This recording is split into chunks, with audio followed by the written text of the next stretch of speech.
Varghese மூலன்ஸ் pictures மற்றும் try colour films வழங்கும் மாதவன் நடித்த GDN வெற்றி நடை போடுகிறது. பாஜக சற்று நெருங்கி வராங்களா அப்படின்னு சொல்லி கண்மணி MP அவங்ககிட்ட கேட்டபோது அவங்க சொல்லியிருக்காங்க, அரசியலில் நிரந்தர நண்பரும் இல்லை எதிரியும் இல்லை. பிஃபோர் விஜய் ஆஃப்டர் விஜய்னு பார்க்கும்போது அந்த மாதிரி ஏதாச்சும் இணக்கமான சூழல் மாற்று கருத்து உள்ளவர்கள்கிட்டயும் இருக்குன்னு பார்க்க முடியும். அவங்க சொன்னாங்க ஒவ்வொரு முறை அதே தான் திரும்பி சொல்லிக்கிட்டே இருக்கு. பிஜேபியும் திமுகவும் நெருங்கிட்டு இருக்காங்க. அதான் அரசியல நண்பர்கள் இல்லை, நிரந்தர எதிரிகளும் இல்லை, அவ்வளவுதானே.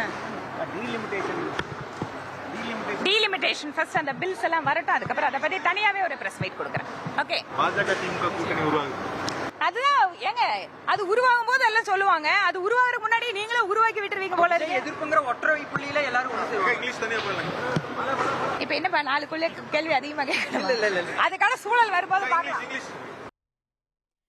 திமுக மற்றும் பாஜக கூட்டணியா என்று செய்தியாளர்கள் எழுப்பிய கேள்விக்கு அரசியலில் நிரந்தர நண்பனும் இல்லை எதிரியும் இல்லை என வானதி சீனிவாசன் கோவையில் பதிலளித்தார். அந்த காட்சிகளை நாம் பார்த்தோம். வர்கீஸ் மூலன்ஸ் பிக்சர்ஸ் மற்றும் ட்ரை கலர் பிலிம்ஸ் வழங்கும் மாதவன் நடித்த GDN வெற்றி நடை போடுகிறது.